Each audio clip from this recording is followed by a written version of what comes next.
भारत माता की जय। আমার প্রথমে সবাইকে ধন্যবাদ জানাই, সমস্ত বিষ্ণুপুরবাসীকে, সমস্ত লোকসভার আবার কাজ করার সুযোগ দিয়েছেন।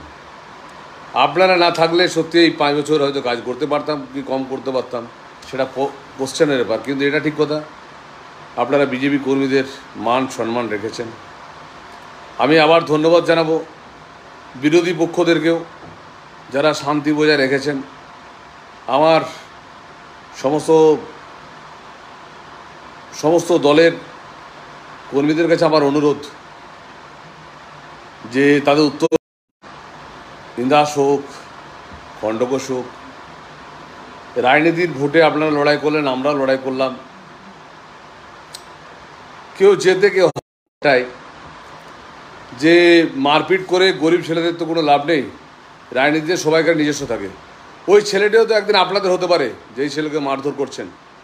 আর বিষ্ণুপুর আইসিকেও ধন্যবাদ যে তিনি যদি ভোটের আগে সবাইকে না ডাকতেন, না 100 কেস দিতেন, তাহলে হয়তো জিততাম না, তারা হয়তো তৃণমূলকে ভোট দিতেন।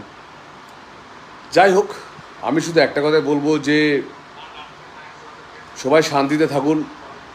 এটা আমার মানুষ হিসেবে আপনাদের কাছে আমি অনুরোধ করি।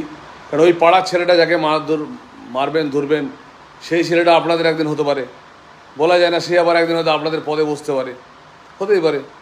কিন্তু তাই বলবো একটা কথা, পাড়ার ছেলেগুলোকে গায়ে হাত দেবেন না। এটা আপনাদের কাছে অনুরোধ রইল।